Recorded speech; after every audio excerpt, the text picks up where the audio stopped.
तो हेलो दोस्तों, welcome to my YouTube channel global English academy. दोस्तों, मैं सोनू सर आपके सामने दोबारा हाजिर हुआ हूं एक नए पेपर सेट के साथ में। दोस्तों, जैसा कि हम जानते हैं कि आर्मी क्लर्क टीए 2024 के ऑफलाइन पेपर का अब रिटन एग्ज़ाम होने वाला है। रिटन एग्ज़ाम की डेट भी क्लियर हो गई है। 10 जनवरी 2025 में ये एग्ज़ाम होने वाला 12 जनवरी 2025 को ये एग्ज़ाम होने वाला है। इस एग्ज़ाम को ध्यान में रखते हुए हम रोज़ाना रात को 9 बजे आपके लिए एक नया पेपर सेट लेकर आते हैं।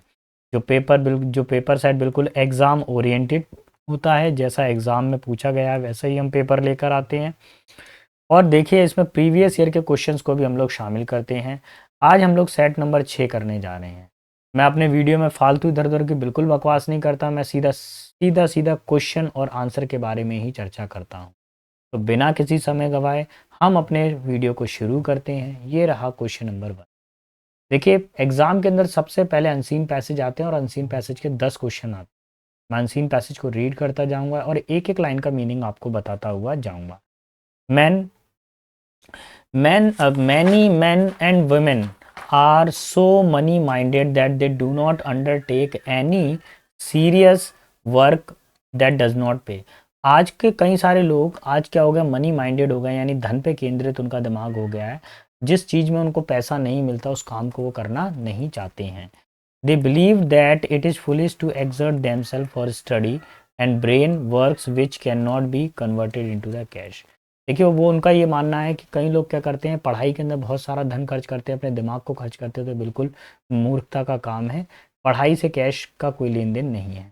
Hard work only for money, बोलते हैं केवल मेहनत करो पैसे के लिए। And then plenty of play and pleasure, और उस पैसे से आप क्या कर सकते हैं, बहुत सारा सुख खरीद सकते हैं। This seems to be their rule of life, ये उनके जीवन का नियम होता है। They value intellectual only as the key of material prosperous and regard personal mental development as a foolish fate. बोला गया है कि वो जो है वो धन का जो प्रयोग करते हैं वो अपने स्वतः विकास के लिए करते हैं, आत्मिक विकास के लिए करते हैं। The miserable materialistic psychology is very deep rooted in all class. और धन के प्रति या बाहरी जो दिखावा है, मेटेरियलिस्टिक है, या ना सांसारिक चीज़ों के अंदर लोगों की जड़ें, लोगों की पैर बहुत अच्छे तरीके से जमे हुए हैं।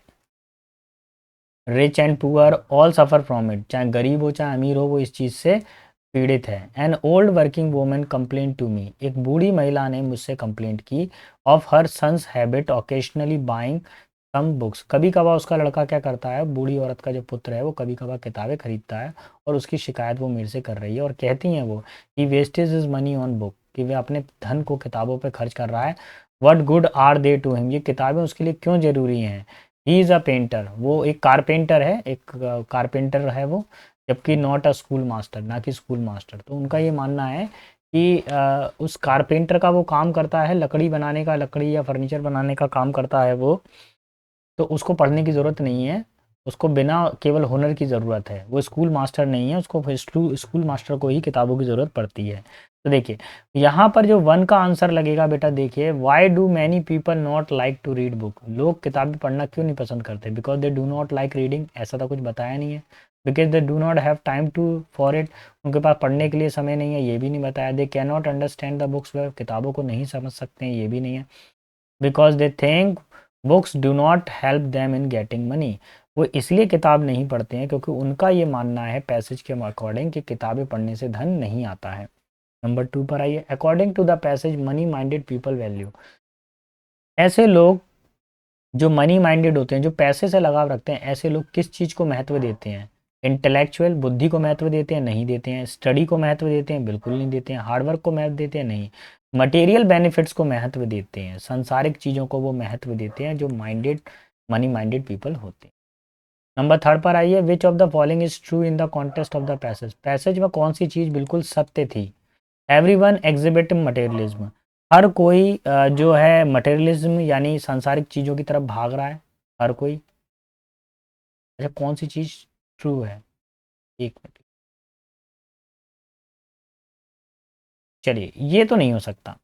फिर देखिए, people from all walks of life में एग्जिबिट मटेरियलिस्ट है, संसार में हर प्रांत जो भी लोग हैं, जीवन के हर पहलू में या हर प्रकार के लोगों को अपने आप को क्या करना, अपने आप को वो कैसा दिखाना चाहते हैं, सांसारिक दिखाना चाहते हैं। ठीक है, इसको होल्ड करके रखता हूँ मैं।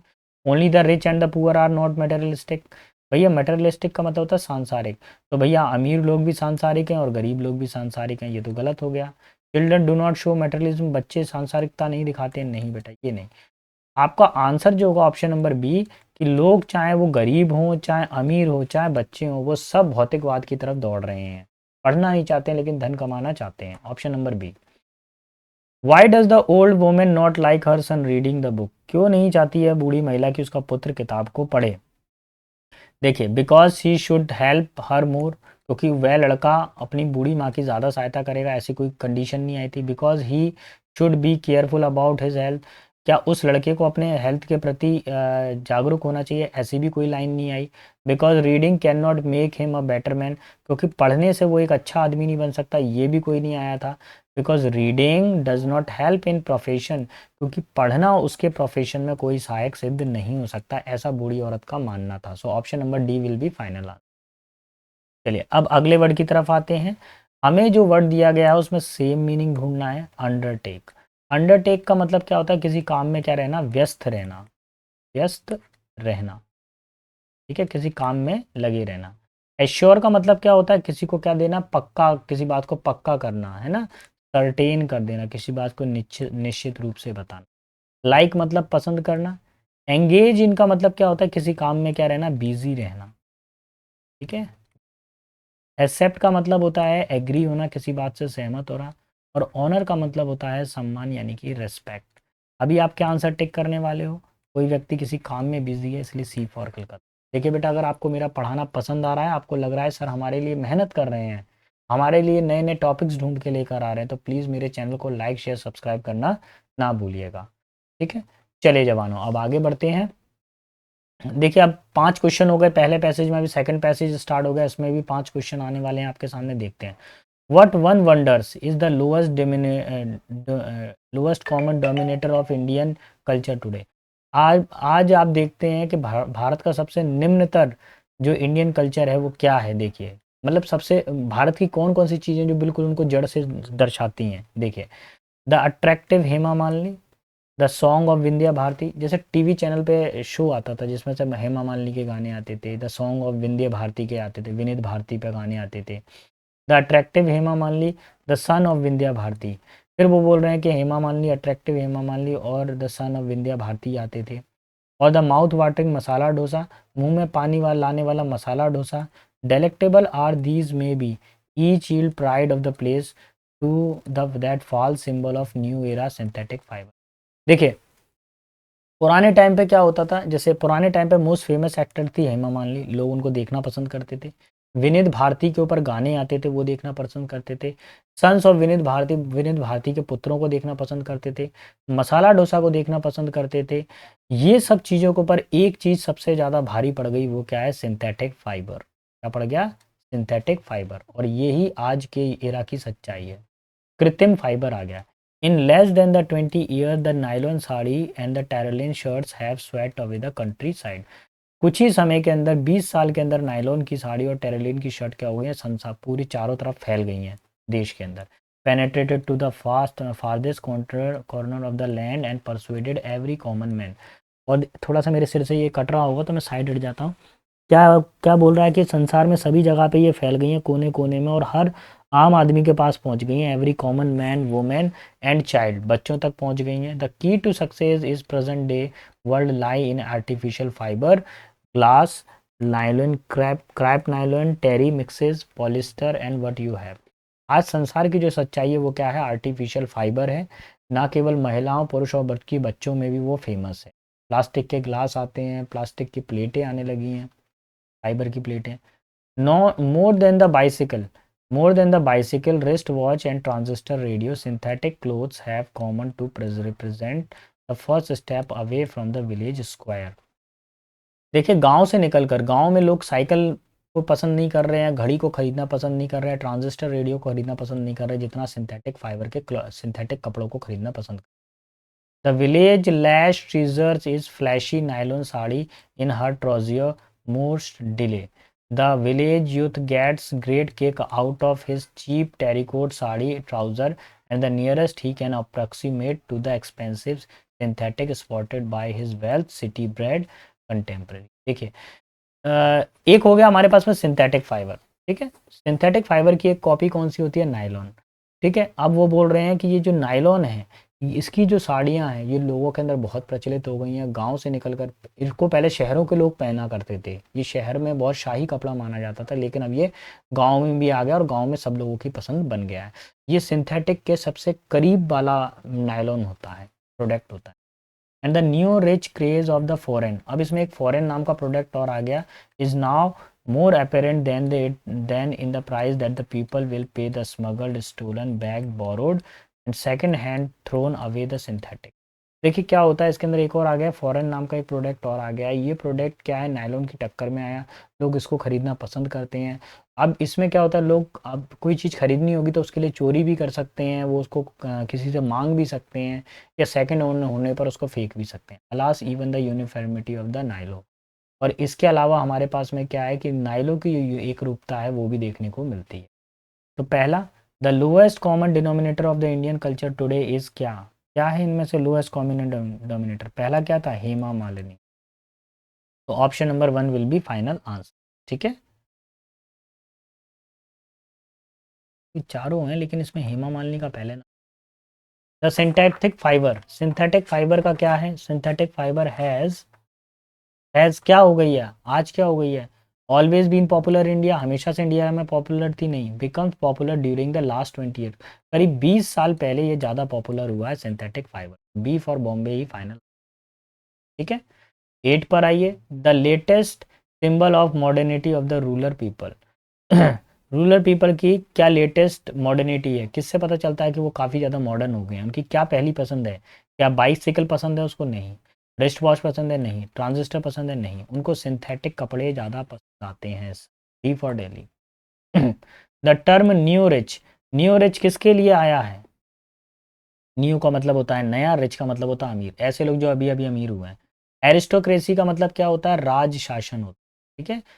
एरिस्टोक्रेसी के अंदर क्या होता है, शिष्ट जन शासन, पढ़े लिखे द्वारा, नोबल लोगों के द्वारा चलाया गया शासन, ना, शिष्टाचारी लोगों द्वारा चलाया गया। इंडस्ट्रीज का मतलब क्या होता है, जो उद्यमी होते हैं। द न्यू रिच पीपल, यही इसका आंसर है ऑप्शन नंबर सी, जो नए नए रिच हुए हैं। कॉमन पीपल मतलब साधारण, ठीक है, तो यही इसका आंसर है new rich. The tone of the passage, passage की टोन टोन कैसी है, किस तरह का है, क्या ये ट्रेजिक है, काफ़ी गंभीर है, आयरनिक है, ये क्या कटाश कर रहा है लोगों को, बस सॉम्बर। तो इसकी जो टोन है बेटा वो क्या है, सॉम्बर टोन है। सैरेटिक मजाकिया टोन है, नहीं। तो option number C will be final. Clear. तो चलिए 10 क्वेश्चन हम लोगों ने देख लिए पैसेज के। अब हम आ रहे हैं स्पॉटिंग एरर पर। बेटा अगर मेरा पढ़ाना पसंद आ रहा है, लग रहा है सर हमारे लिए मेहनत कर रहे हैं, तो बेटा मैं एक लाइक का तो हकदार हूँ, प्लीज़ अभी लाइक कीजिए, चैनल को करिए जल्दी जल्दी लाइक। फिर मैं अगला क्वेश्चन बताता हूँ। देखिए मैं आपको ये चीज़ बताना चाह रहा हूँ, सब्जेक्ट 1 आ जाए और बीच में विद आ जाए, सब्जेक्ट 1 आ जाए, बीच में विद आ जाए और सब्जेक्ट 2 आ जाए। ऐसी स्थिति में आपको सब्जेक्ट 1 के अकॉर्डिंग वर्ब लेना। In Singapore my brother in law subject 1 है, विद आ गया बीच में, हिज वाइफ सब्जेक्ट 2 है। My brother in law singular number है, इसलिए यहाँ पे जो वर्ब है वर्ब नहीं आएगा, क्या आएगा यहाँ, तो कौन सा ऑप्शन टिक होगा, ऑप्शन नंबर। आगे देखिए, अगर एंड के साथ में दो आर्टिकल, एक आर्टिकल पहले और एक आर्टिकल बाद में आ जाए, तो ऐसी स्थिति में ये जो पूरा सेंटेंस है, a hot and a cold spring, ये बन जाता है प्लूरल नंबर। क्या बन जाता है, प्लूरल नंबर। और इसके साथ में वर्ब भी कैसी आएगी, प्लूरल ही वर्ब आएगी, वाज नहीं आएगा, क्या आएगा इसमें, वर आएगा, ठीक है। प्लूरल नंबर बन गया, ये दो लोग आ गए थे, ठीक है। क्वेश्चन नंबर 13 पर आ जाइए। मैं कई बार बता चुका हूँ, अगर ईदर से सेंटेंस शुरू हो रहा हो, ईदर ऑफ से सेंटेंस शुरू हो रहा हो, तो 100% सिंगुलर वर्ब आती है। ये प्लूरल वर्ब दिया गया है, हमको इसको कन्वर्ट करना पड़ेगा सिंगुलर वर्ब, लीड्स, ठीक है, ये हमारी सिंगुलर। क्वेश्चन नंबर 14 पर आते हैं। There is something wonderful dash him, क्या उसके बारे में कोई आश्चर्य की बात है, so wonderful about, so option number B will be final. Clear.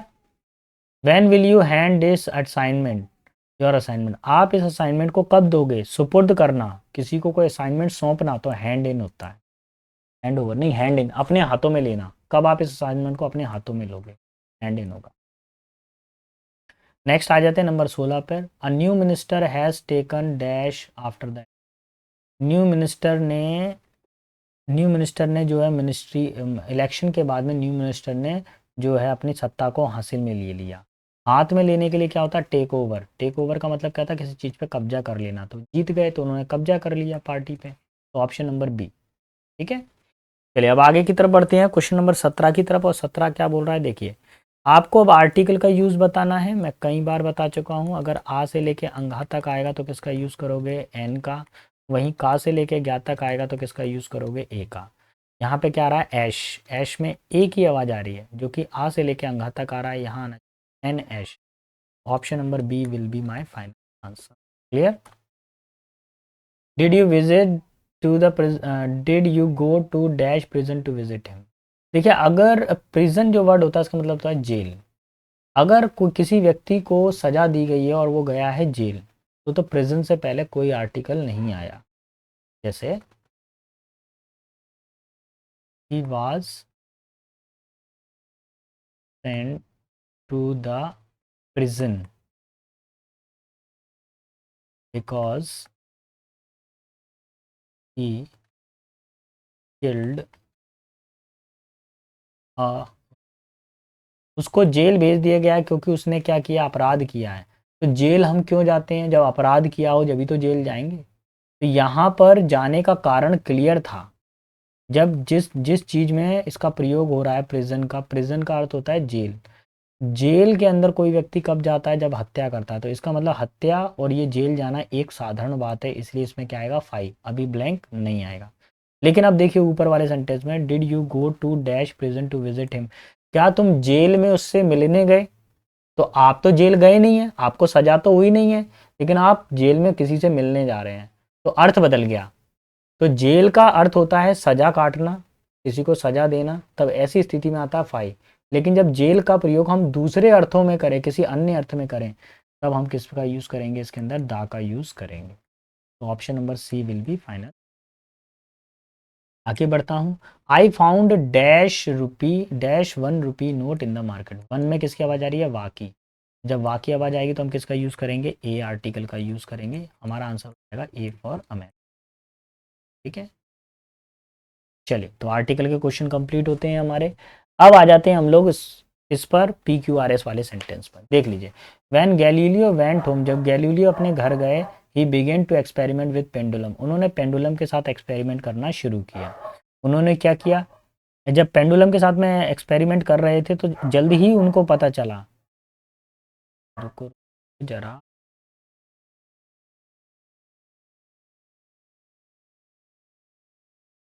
नहीं यार ऐसा नहीं। When he showed it to his teacher.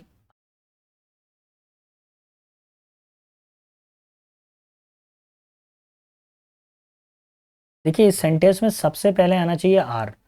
Soon he had invented. देखिए उन जैसे ही गैलीलियो अपने घर गए और उन्होंने पेंडुलम के साथ आविष्कार किया, तो उन्होंने जल्दी ही एक इंस्ट्रूमेंट का आविष्कार कर लिया, which mar the rate pulse of beat. जो क्या करता था, धमनियों की जो धड़कन है उनको वो नोट कर लेता था। तो पहला सेंटेंस आर आएगा। आर आ गया, आर के बाद में क्या आएगा, P. When he showed it to the teacher. जब उसने इस चीज़ को अपने टीचर को दिखाया, दे वर डिलाइटेड। वो टीचर बहुत खुश हुई। फिर आएगा हमारे पास में Q. It was not long before physician were all using the instrument to count heart rate for their patient. और जल्द ही फिजिशियन, जितने भी जो डॉक्टर थे, उन्होंने पेशेंट के रक्तचाप को या धमनियों को नापने के लिए, हार्ट बीट को नापने के लिए इसका प्रयोग करना चालू कर दिया, पेंडुलम।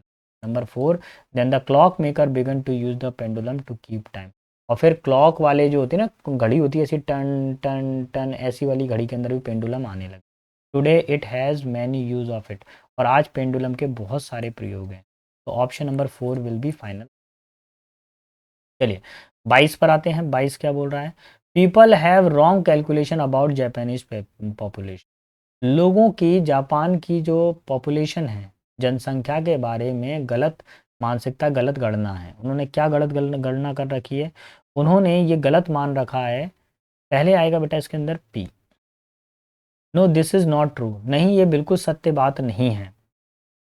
फिर आएगा R, there are more old people in Japan, Japan के अंदर बहुत सारे बूढ़े लोग हैं, ज़रूरत से ज़्यादा बूढ़े लोग हैं। फिर आएगा Q, and old people die more often than the young, और बूढ़े लोग यंग लोगों से जल्दी मरते हैं। Number 4, the question is whether the Japanese has a lower death rate, क्या ये बात, अब प्रश्न ये आता है कि जापान के अंदर लोग कम मरते हैं, डेथ रेट कम है। It was very high in Japan, और आप देखें तो डेथ रेट भी ज़्यादा है, यंग लोग भी हैं, बोला यंग लोग भी हैं, लेकिन उनके यहाँ बूढ़े लोग भी बहुत सारे हैं और जिनकी डेथ रेट ज़्यादा है। So option number C will be final answer. ठीक है, अब आ जाइए हमारे वोकैब पर। सिनोनिम जॉविल का मतलब क्या होता है? हंसमुख। क्या होता है? हंसमुख, जो हमेशा हंसता रहता हो। फिर दिया हुआ हमारे पास में इनक्रेडुलस, इनक्रेडुलस का मतलब होता है अविश्वासी, जिसको देखकर आपको विश्वास ही न हो। अविश्वस, अविश्वसनीय, अविश्वस। मैरी का मतलब क्या होता है? खुश होना, हैप्पी। रिवोल्टिंग का मतलब होता है विद्रोह करने वाला, रेबल। और डिजी का मतलब होता है चक्कर आना, है ना? डिजी का मतलब क्या होता है? चक्कर आना, चक्करदार। अभी हमको क्या करना है? जॉवियल मतलब हंसमुख यानी कि मैरी, खुश होना। Option number B will be final. चलिए, अब सिनोनिम एक और बताना है। इनडिफरेंट, इनडिफरेंट का मतलब क्या होता है बेटा? निराश, होता है निराश।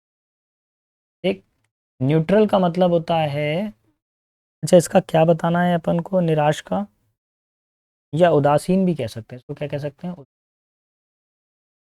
अच्छा, न्यूट्रल का मतलब क्या होता है? ना तो ये उदास होगा, ना ही प्लस होगा, ना ये माइनस होगा, ये क्या होगा? मॉडरेट होगा, बीच में तटस्थ होगा। तटस्थ का मतलब क्या होता है? ना तो खुश, ना तो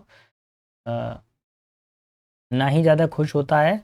ये क्या होता है? सब चीज़ न्यूट्रल होता है, खुश नहीं होता, ये न्यूट्रल होता है। अनकाइंड का मतलब क्या होता है? निर्दयी, ठीक है, जिसमें दया का भाव ना हो। प्रीशियस का मतलब क्या होता है? कोई चीज़ बहुत ही ज़्यादा महत्वपूर्ण हो, इम्पॉर्टेंट हो। महत्व, महत्वपूर्ण। मीन का मतलब क्या होता है? मतलबी। कोई व्यक्ति क्या है? काफ़ी उदास है, ऐसी स्थिति में क्या वो न्यूट्रल है, वो क्या है? खुश नहीं है, न्यूट्रल है। यही आंसर होना चाहिए ए फॉर। एंटेनिम आपको बताना है, देखिए ध्यान से सुनिए, लास्ट क्वेश्चन रहेगा वीडियो का। रोजाना रात को 9 बजे मैं आपसे मिलता हूँ, आर्मी क्लर्क टीए का एक पेपर लेकर मिलता हूँ मैं पर डे, जिसमें 25 क्वेश्चन होते हैं। ये बिल्कुल एग्जाम ओरिएंटेड बेस्ड क्वेश्चन है, अच्छे से तैयार कीजिएगा। कंफर्म बात मानिए कि आपको इसी लेवल का पेपर देखने को मिलेगा आपको। ब्रेजन का मतलब क्या होता है ये समझिए। ब्रेजन का मतलब होता है ऐसा व्यक्ति जो बेशर्म हो। कैसा हो? बेशर्म, जिसको शर्म ना आए।